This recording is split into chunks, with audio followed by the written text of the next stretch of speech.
Comenzamos. Feliz noche, estimados participantes.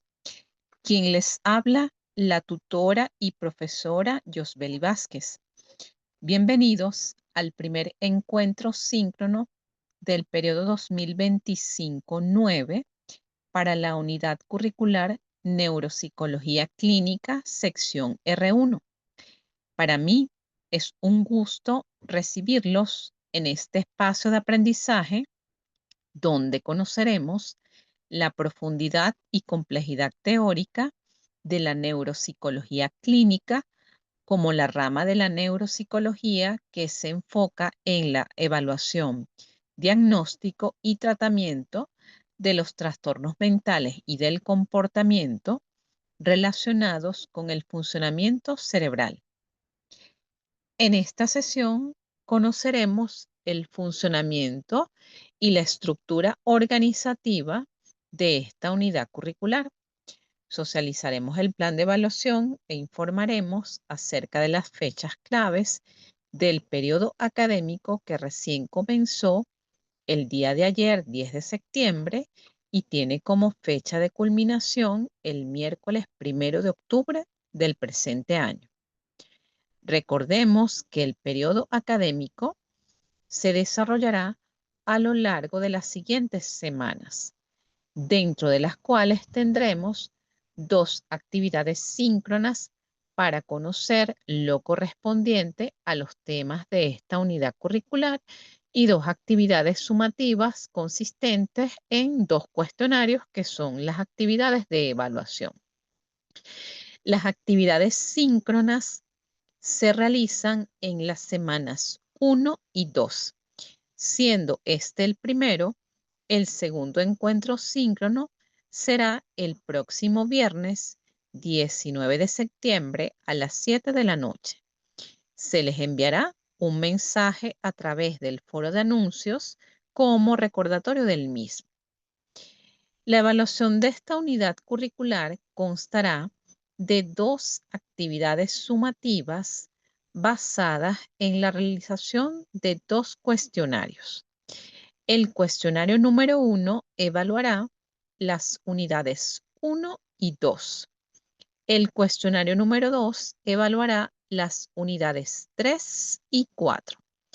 Recuerden que tienen disponible tanto el banco de preguntas y respuestas sobre el cual estudiarán para la realización de las evaluaciones, así como varias publicaciones que les dejé donde podrán profundizar la lectura de aspectos relevantes de la neuropsicología clínica.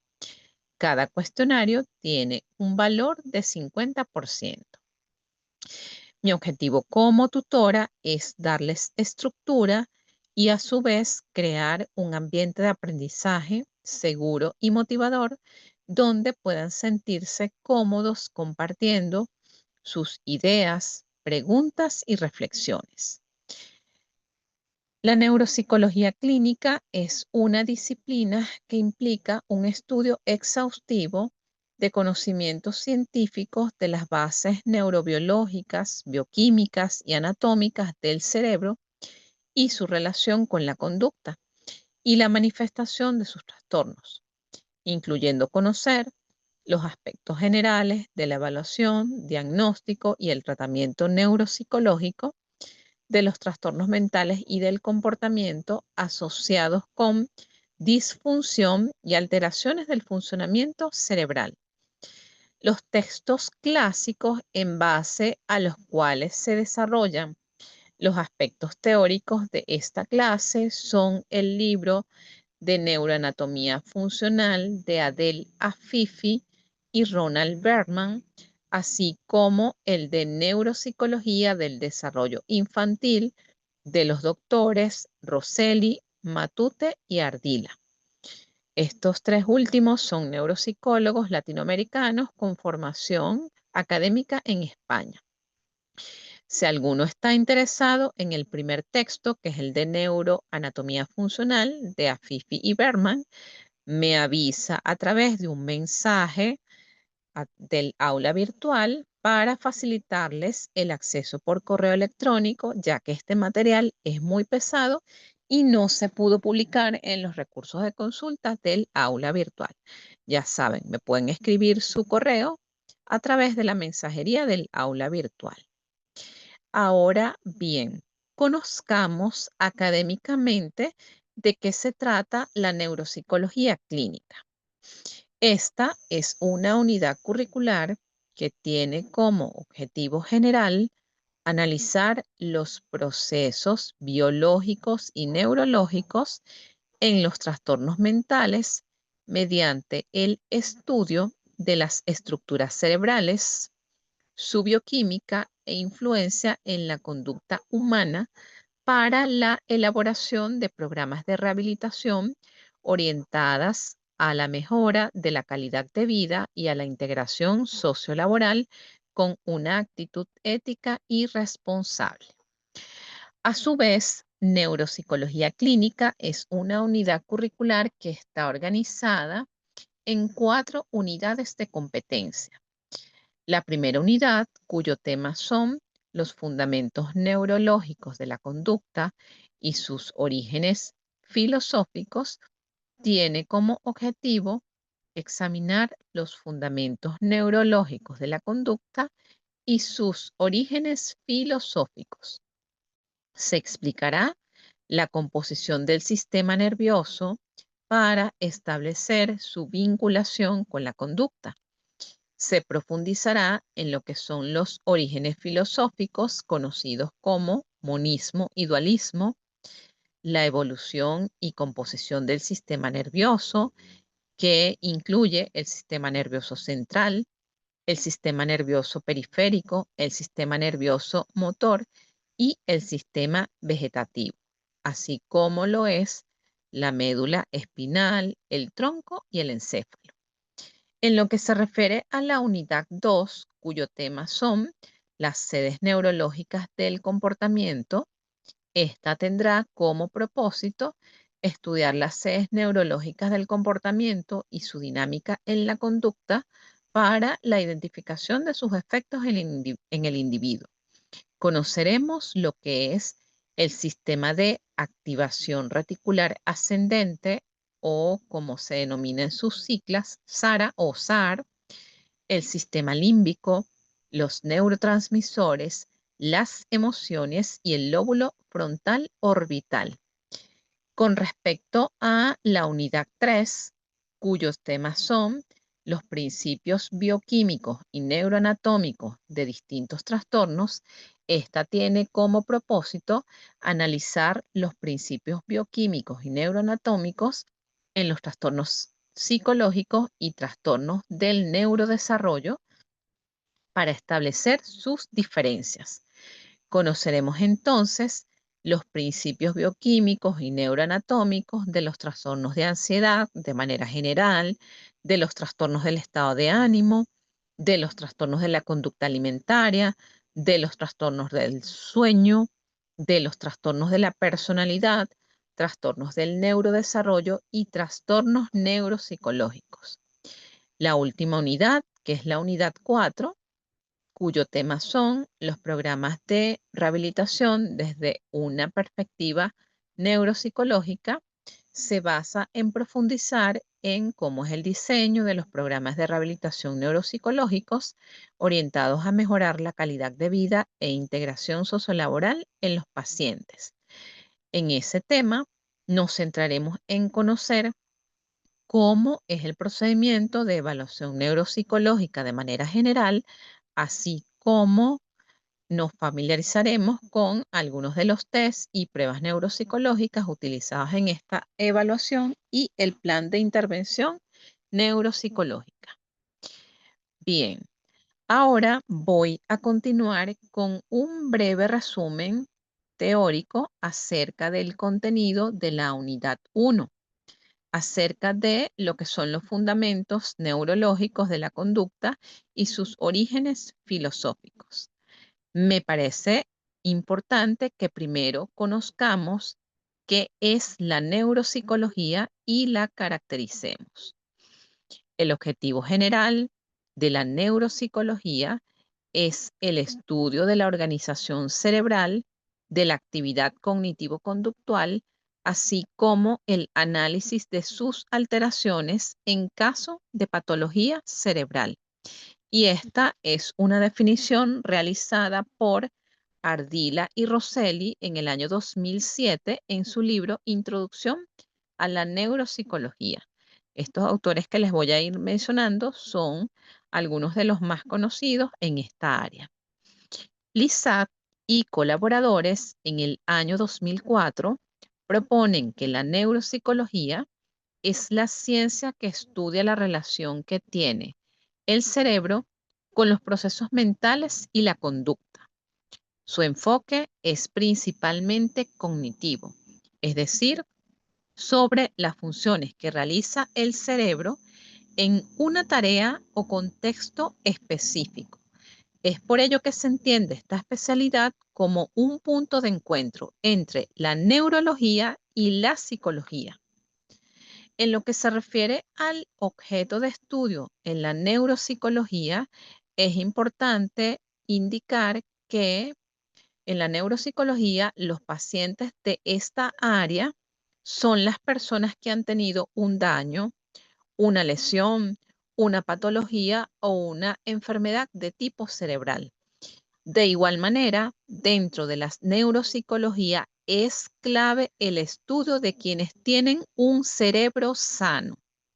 Y es que es vital conocer cómo es el funcionamiento estándar o normal para poder entender cómo es el funcionamiento o el rendimiento no funcional.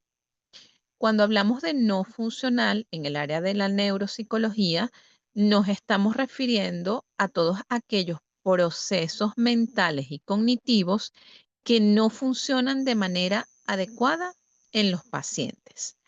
Ahora, es importante también conocer cuáles son las características de la neuropsicología. La neuropsicología tiene un enfoque neurocientífico. En este sentido, se considera que es una disciplina de las neurociencias comportamentales que utiliza el método científico para estudiar el cerebro. La neuropsicología focaliza su atención en las funciones mentales avanzadas, es decir, explora cuáles son las bases neuronales de los seres humanos y su relación con los procesos mentales tales como el pensamiento, el lenguaje, la memoria, la motricidad y la percepción.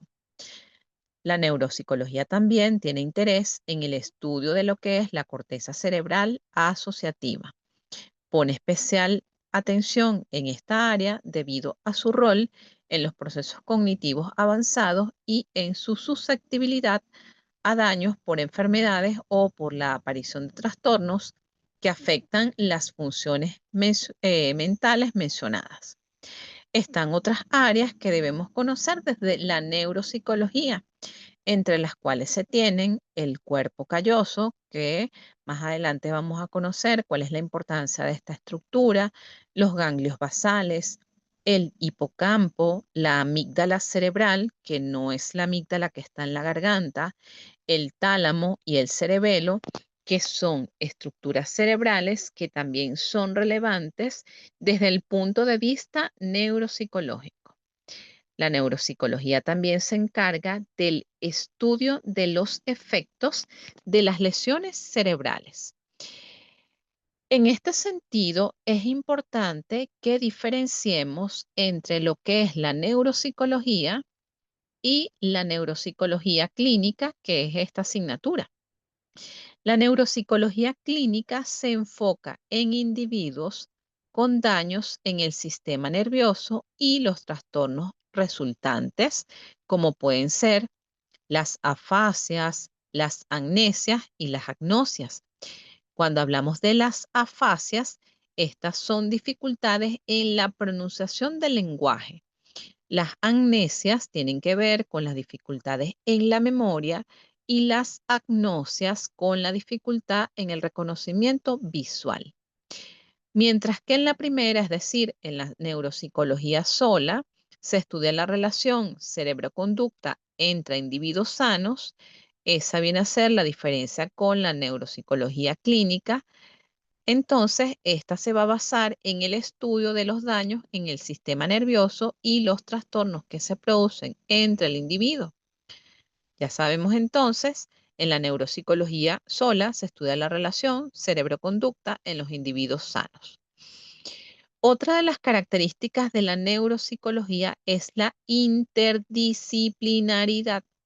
Esto quiere decir que se integran contribuciones de distintas disciplinas como la neurología, la biología, la neurofisiología, la neuroquímica, la psicología experimental, la psicología cognitiva y la farmacología.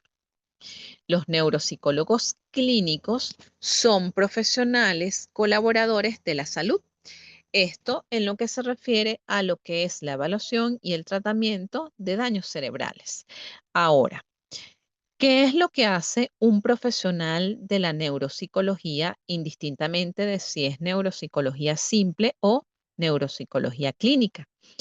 De acuerdo a lo que postula Portellano, que ya mencioné, es uno de los autores que ha desarrollado todo su trabajo aquí en Latinoamérica y en España, su área de investigación, existen 5 ámbitos de acción de un neuropsicólogo, entre los que se tienen evaluación, rehabilitación cognitiva, prevención del daño cerebral, la investigación en neuropsicología y la orientación. En lo que se refiere al rol de la evaluación, en neuropsicología se utilizan test y procedimientos estandarizados que los vamos a conocer algunos de ellos en la segunda actividad síncrona para valorar de manera sistemática lo que son las funciones cognitivas, las funciones ejecutivas y los síntomas de ansiedad, depresión y la funcionalidad. Cuando hablamos de funcionalidad a nivel neuropsicológico, nos estamos refiriendo a esa capacidad de rendimiento que tiene el paciente en cada una de sus funciones mentales o sus procesos, como los que mencioné, el pensamiento, la atención, la memoria, el lenguaje, incluso cómo es el manejo de la afectividad o de las emociones. En lo que se refiere a lo que es el rol de la de la rehabilitación cognitiva, el neuropsicólogo está en la capacidad de poder desarrollar programas de intervención posterior a un diagnóstico neuropsicológico, tanto en personas sanas como en personas con lesiones cerebrales. ¿Qué tipo de personas sanas, por ejemplo, puede tratar un neuropsicólogo? Una persona que se hace una evaluación, que esté consultando porque presume que tiene un déficit de atención. Recuerden que ahorita hay una moda derivada de las redes sociales donde muchos se autodiagnostican como déficit de atención en adultos que no fueron diagnosticados en la infancia. Entonces, de acuerdo a las particularidades de ese paciente, pues nosotros, como en ese rol de neuropsicólogos, estaríamos en la capacidad de determinar si es un déficit de atención como tal, si es una presunción o es una disminución en la funcionalidad del proceso.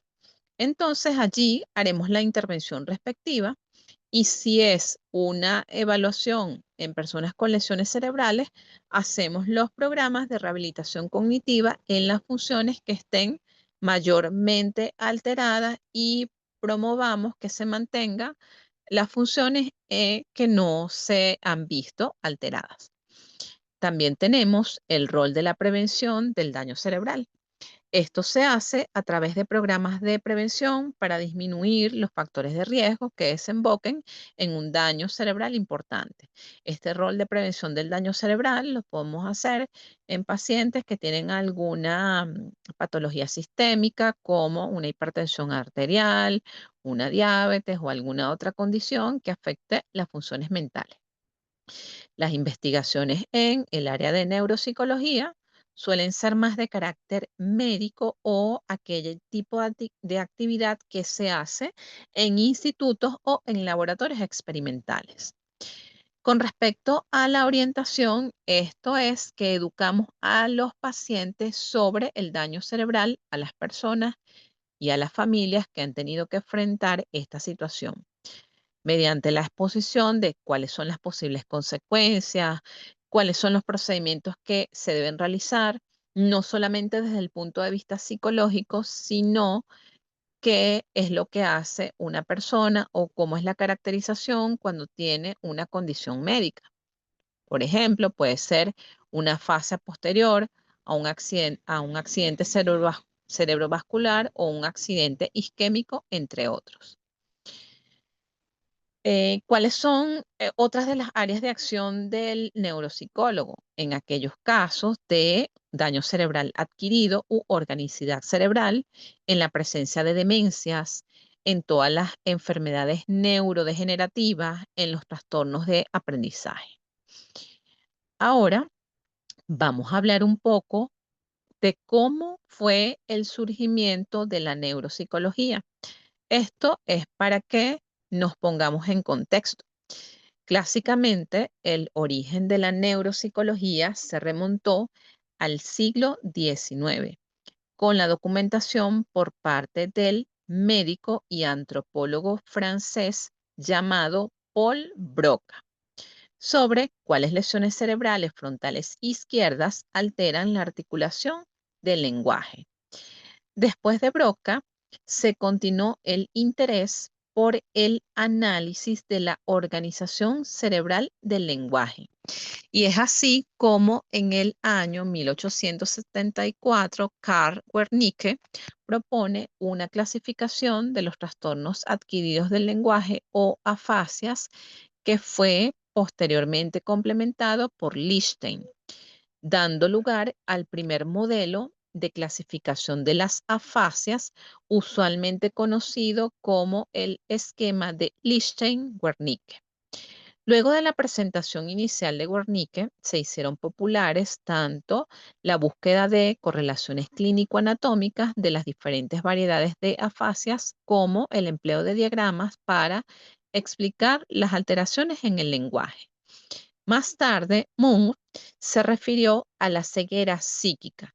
Esto para explicar los defectos perceptuales consecuentes al daño cerebral en perros experimentales.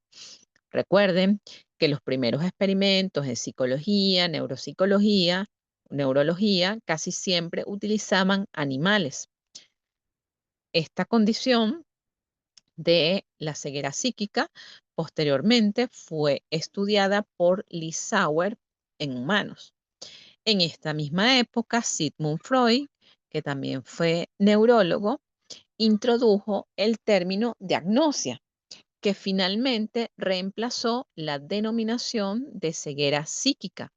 Posteriormente, el término agnosia se utilizó para referirse no solo a alteraciones perceptuales en el sistema visual, sino también a las alteraciones perceptuales auditivas, como las agnosias auditivas, y a los trastornos perceptuales somatosensoriales, como las agnosias táctiles. Esto es la dificultad para el reconocimiento de cosas u objetos a los efectos en la percepción del propio cuerpo, que son las agnosias somáticas, y a las fallas de reconocimiento espacial o agnosias espaciales. Ya a principios del siglo XX se continuó el interés por definir las alteraciones consecuentes a distintos tipos de patología cerebral. Y es en 1900 que Lippmann introdujo el concepto de apraxia como una incapacidad para realizar determinados movimientos bajo la orden verbal sin que exista parálisis de la extremidad correspondiente.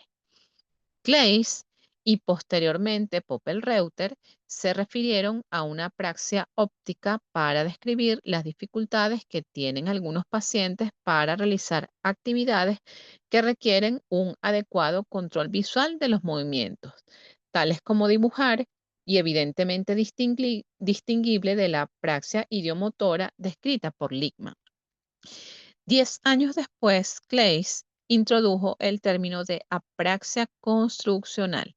Esto para designar las alteraciones en las actividades formativas tales como ensamblaje, que es meter objetos dentro de espacios, como son los juegos de los bebés, la construcción y dibujo, donde la forma espacial del producto es inadecuada, y esto sin que exista apraxia para los movimientos simples, que es la apraxia idiomotora. En la praxia construccional existe además una buena percepción visual de formas y una adecuada capacidad para localizar objetos en el espacio.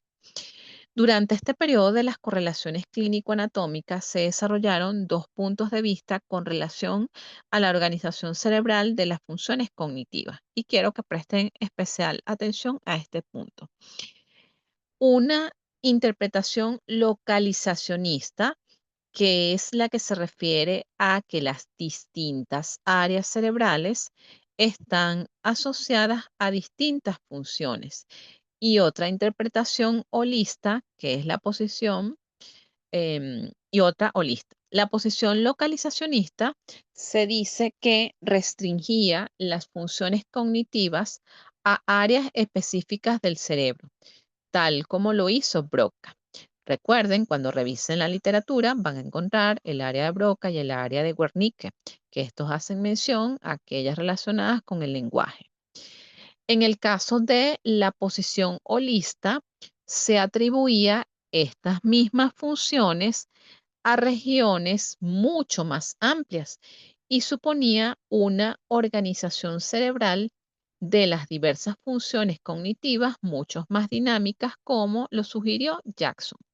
Por eso van a ver más adelante que algunas condiciones o algunos trastornos comparten las localizaciones cerebrales.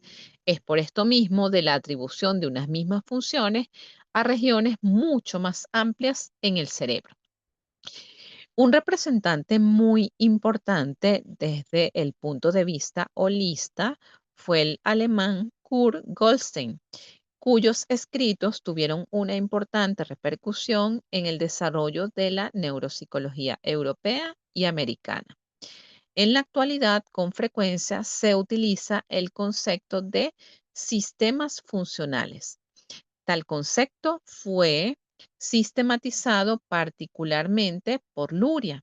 Luria es un autor que hizo contribuciones importantes en relación a la evaluación de muchas funciones mentales y hay unas pruebas derivadas de su investigación y desarrollados por otros autores. La interpretación de los procesos cognitivos en términos de sistemas funcionales se basa en la premisa de que las actividades cognitivas no son dependientes de una región cerebral aislada, sino que dependen de la actividad de sistemas cerebrales extensos, integrados, que incluyen diferentes áreas cerebrales, de tal suerte que si alguno de esos sistemas se lesiona, tiene repercusiones sobre una de las conductas dependientes del mismo. Con este recuento histórico podemos ver un poco cómo va siendo la complejidad de la neuropsicología y que amerita que nosotros además conozcamos una serie de términos para poder familiarizarnos con lo que es el contenido de estas unidades y de esta unidad curricular en particular. En el área de la neuropsicología no podemos obviar el concepto de maduración cerebral. Y este proceso de maduración cerebral hace mención a su vez y está relacionado con lo que es la organización y la diferenciación celular caracterizados por el crecimiento axonal y dendrítico. Aquí estamos hablando propiamente de lo que es la neurona y sus funciones, la sinaptogénesis, la muerte axonal y celular y el proceso de mielinización. Este proceso de maduración cerebral termina iniciada la adultez con la culminación del proceso de mielinización axonal. Van a ver que en estudios recientes esta maduración cerebral está relacionada con el desarrollo de la corteza prefrontal, que de acuerdo a las distintas investigaciones culmina su proceso de maduración alrededor aproximadamente de los 25 años de edad. Durante la etapa fetal ocurren los procesos esencialmente madurativos que van a dar la forma final del sistema nervioso. Cuando inicia el periodo fetal, que son en esos primeros meses de vida, comienza lo que es el periodo de crecimiento más dramático en la dimensión radial de las vesículas cerebrales, propiamente de la pared de la vesícula telencefálica, de la cual nace la corteza cerebral. La corteza se expande primero rostralmente para formar los lóbulos frontales. Los lóbulos frontales es precisamente toda esa área que ocupa nuestra frente. Luego, dorsalmente para los lóbulos parietales. Posterior e inferiormente para los lóbulos occipitales, que es la parte posterior de la cabeza, y los temporales, que son los primeros surcos de la corteza cerebral, van a aparecer hacia los 150 días de la gestación. Los surcos secundarios y la primera mielinización ocurre hacia los 180 días de gestación. Ahora, cuando hablamos de lo que es la maduración cerebral, también tenemos que hablar de lo que es el término conocido como neuroplasticidad. Y la neuroplasticidad no es más que esa capacidad que tienen las neuronas para ser flexibles y establecer distintas conexiones. Y estas distintas conexiones, a su vez, van a incidir en lo que es mayor capacidad de respuesta en los distintos aprendizajes y está a su vez relacionada con lo que son todas las funciones mentales. La plasticidad cerebral, también llamada neuroplasticidad, es la capacidad del cerebro para reorganizarse y formar nuevas conexiones neuronales a lo largo de la vida. Antes se decía que esta plasticidad solamente permanecía en la infancia, ahora no, ahora las investigaciones recientes han encontrado que este fenómeno de formar nuevas conexiones neuronales se mantiene a lo largo del ciclo de la vida. Este fenómeno subyace a lo que es el aprendizaje, la memoria y lo que es la adaptación frente a los cambios en el entorno o las lesiones cerebrales. Es también la potencialidad del sistema nervioso para modificarse, formar conexiones nerviosas en respuestas a información nueva, la estimulación sensorial, el desarrollo, la disfunción o el daño. En general, la neuroplasticidad suele asociarse al aprendizaje que tiene lugar en la infancia, pero sus definiciones van más allá y tienen un recorrido histórico. Hay diversos componentes bioquímicos y fisiológicos detrás de un proceso de neuroplasticidad, y esto lleva a diferentes reacciones biomoleculares químicas, genómicas y proteómicas, que requieren de acciones intra y extraneuronales para generar una respuesta neuronal. Ahora, antes de entrar en lo que es propiamente las estructuras anatómicas del cerebro, vamos a hablar primero de lo que son los fundamentos neurológicos de la conducta y sus orígenes filosóficos de manera muy general. Y vamos a hablar de lo que es el dualismo y el monismo. El dualismo es una teoría filosófica que sostiene que la mente y el cerebro son entidades separadas y distintas. El dualismo se remonta a la filosofía antigua, especialmente en las obras de los filósofos Platón y Descartes. Ellos fueron filósofos de la época clásica. Los postulados del dualismo refieren que la mente es una entidad inmaterial y no física. El cerebro es una entidad física y material. La mente y el cerebro interactúan, pero no son idénticos.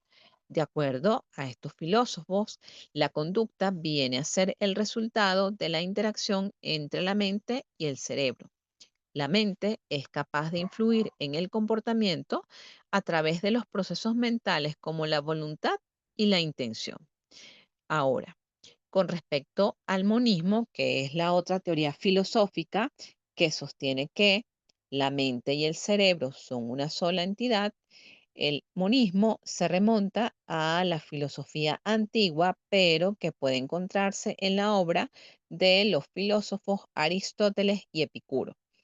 En el monismo, sus postulados son que la mente es una entidad física y material y el cerebro es la base física de la mente. En este sentido, la conducta viene a ser el resultado de los procesos neuronales en el cerebro.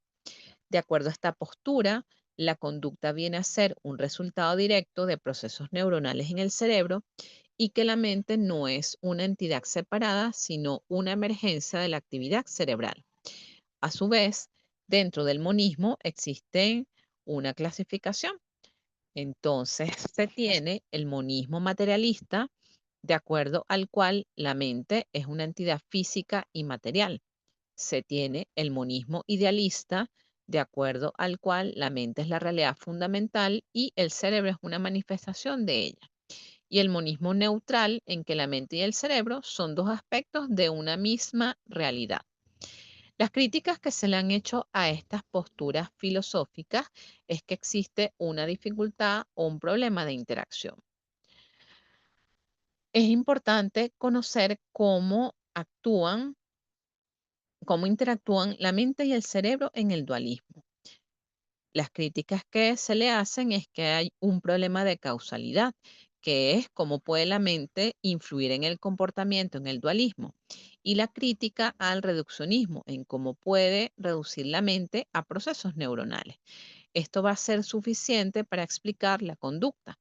En resumen, tanto el dualismo como el monismo son dos teorías filosóficas que intentan explicar la relación entre la mente y el cerebro. El dualismo sostiene que la mente y el cerebro son dos entidades separadas, mientras que el monismo sostiene que son una sola entidad. Estas teorías tienen implicaciones importantes para nuestra comprensión de la conducta y el funcionamiento del cerebro. Y aquí es que entramos entonces en lo que es la caracterización del sistema nervioso. Podemos decir que tanto el cerebro como el sistema nervioso permiten conductas, pero no las causan. Esto quiere decir que la conducta, desde un enfoque meramente conductual, viene a ser función de la historia de aprendizaje y de las contingencias ambientales. La causa de la conducta está en la interacción entre el organismo y el ambiente, es decir, que la conducta no se centra solamente en lo biológico al comportarnos y aprender. Se van creando nuevas redes neuronales, que es lo que yo les explicaba de la neuroplasticidad. El cerebro se va adaptando de acuerdo a las experiencias o a la estimulación a la que es sometido en el transcurso de las etapas del desarrollo del ciclo vital, en especial en esos primeros años de vida. El sistema nervioso viene a ser una condición necesaria para la conducta, pero no lo suficiente. Ahora vamos a conocer cómo es esa estructura del sistema nervioso. Yo les voy a recomendar que, aparte de lo que yo les estoy diciendo, revisen el libro de Neuroanatomía Funcional de los autores Adel Afifi y Ronald Berman. De acuerdo a lo que proponen estos autores, el sistema nervioso puede definirse en tres partes: el sistema nervioso central, el sistema nervioso periférico y el sistema nervioso autónomo. El encéfalo se integra con los dos hemisferios cerebrales. Recordemos, si ustedes ya vieron neurofisiología, que tenemos dos hemisferios cerebrales, el hemisferio cerebral derecho y el hemisferio cerebral izquierdo. Entonces, el cerebro se integra con estos dos hemisferios cerebrales, derecho e izquierdo, el tallo cerebral y el cerebelo. A su vez, dentro de esa estructura cerebral existen tres capas de meninges, que son las estructuras que protegen la corteza cerebral, que son la dura madre, la aracnoides y la pía madre. El espacio epidural, que es un área virtual entre el cráneo y la dura madre, es el sitio donde se pueden alojar las hemorragias arteriales epidurales. que es un trastorno que puede poner en peligro la vida y que se debe con frecuencia a una rotura traumática de la arteria.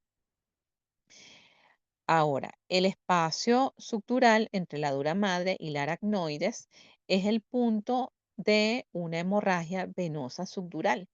El espacio subaracnoideo, que está entre el aracnoides y la pía madre, contiene el líquido cefalorraquídeo o cerebroespinal. Asimismo, la localización de una hemorragia aracnoidea que resulta de la rotura de vasos sanguíneos cerebrales en la pía madre en la superficie lateral del hemisferio cerebral. Hay tres referencias anatómicas que son la cisura de Rolando. Ellos lo ponen como el surco central o surco de Rolando, pero también se conoce como cisura de Rolando en otros libros o otras publicaciones. La fisura lateral, que es conocida como la cisura de Silvio, y una línea que une la punta del surco parieto-occipital y la escotadura preoccipital. Y estas estructuras delinean los cuatro lóbulos, que son el lóbulo frontal, el lóbulo parietal, el lóbulo temporal y el lóbulo occipital. Si bien es cierto que ustedes ya lo deberían conocer, vamos a conocer los elementos más importantes del sistema nervioso. Es importante que profundicen en cuáles son las funciones específicas que rigen al lóbulo frontal, parietal, temporal, occipital, que igual lo vamos a repasar en la segunda actividad síncrona, ya que conociendo cuáles son las funciones de cada uno de estos lóbulos, pueden ubicarse un poco mejor en lo que es la estructura del cerebro. Ahora, la superficie medial del hemisferio muestra la estructura denominada cuerpo calloso. El cuerpo calloso es aquella estructura cerebral que une a ambos hemisferios, es decir, hemisferio derecho, hemisferio izquierdo. Y este cuerpo calloso facilita que nosotros tengamos la capacidad de aprendizaje. Existe una patología llamada agenesia del cuerpo calloso, que cuando existe esta patología en niños, adolescentes o en adultos, produce dificultades del aprendizaje y dificultades para regular el comportamiento. Y se asocia también a la presencia de trastorno por déficit de atención con hiperactividad. Esta superficie medial del hemisferio muestra, como ya les dije, el cuerpo calloso, el septum pellucidum, el fornix y el diencéfalo. Además de las superficies internas de los lóbulos frontal, parietal, occipital y temporal, los componentes del lóbulo o el sistema límbico, está el giro del cíngulo, el giro parahipocámpico, están en la superficie medial del hemisferio cerebral. Porque les hablo de los componentes del lóbulo o sistema límbico? Porque en la siguiente unidad, que son las sedes neurológicas, vamos a ver lo que son las emociones y algunos de los trastornos de las emociones. Y es importante que conozcan cómo está conformado este sistema límbico, que no lo vamos a ver en esta sesión, sino en la sesión de la semana que viene. También es importante que conozcamos lo que son los nervios craneales y la estructura relacionada que se reconocen en la superficie ventral del cerebro, que incluyen el tracto y el bulbo olfatorio, el quiasma óptico, los nervios oculomotor, trigémino, abductor, facial, vestíbulo coclear.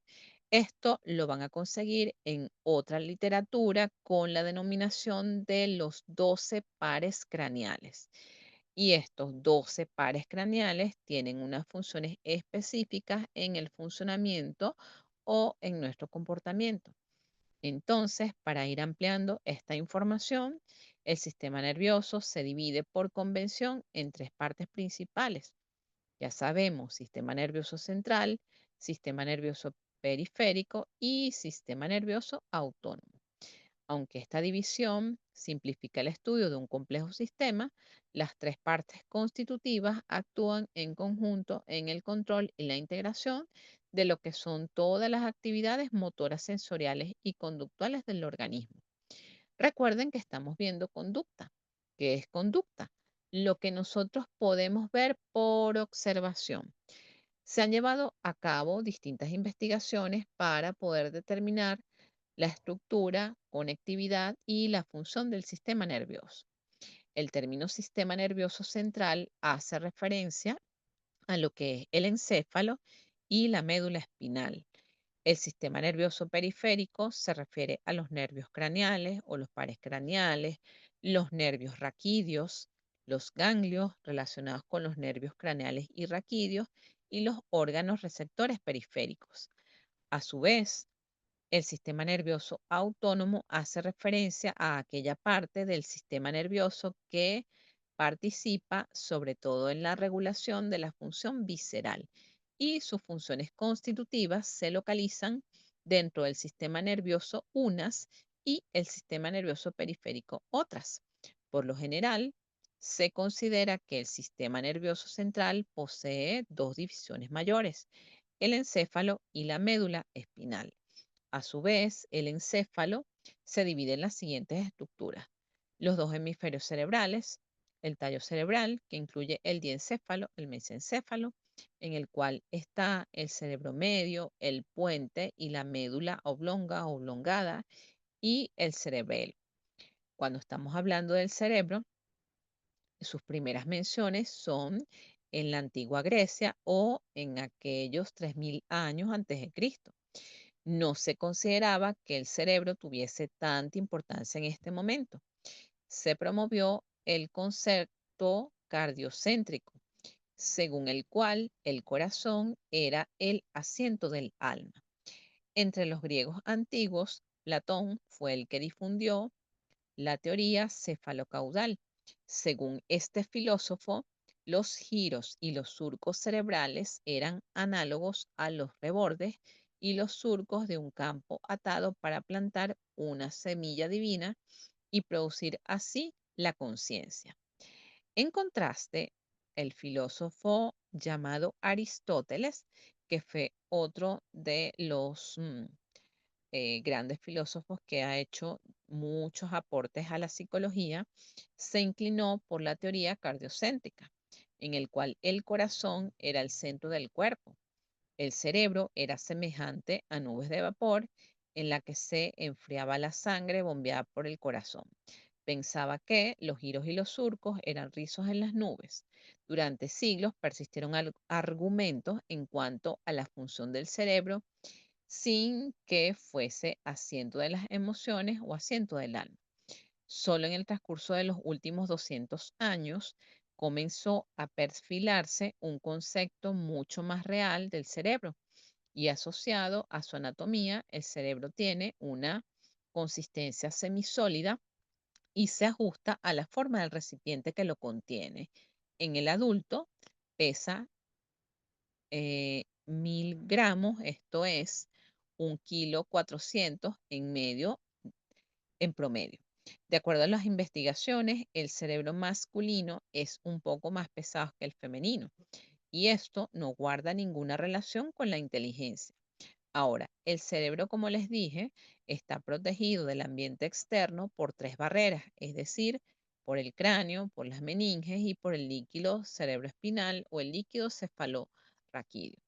En este libro que les estoy indicando aparece cerebroespinal. En otras literaturas lo van a encontrar como cefalorraquídeo. El cráneo óseo es la principal barrera contra traumatismos físicos al cerebro.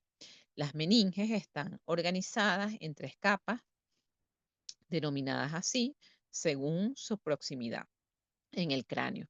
La dura madre, que es un tejido conjuntivo fibroso y fuerte, dispuesto en dos capas, una parietal externa que se adhiere al cráneo y forma superperiosto, y em, una interna que está en contacto con la aracnoides. La aracnoides es una membrana avascular de un mesotelio externo que se une a la pía madre subyacente mediante tubérculos similares a una red.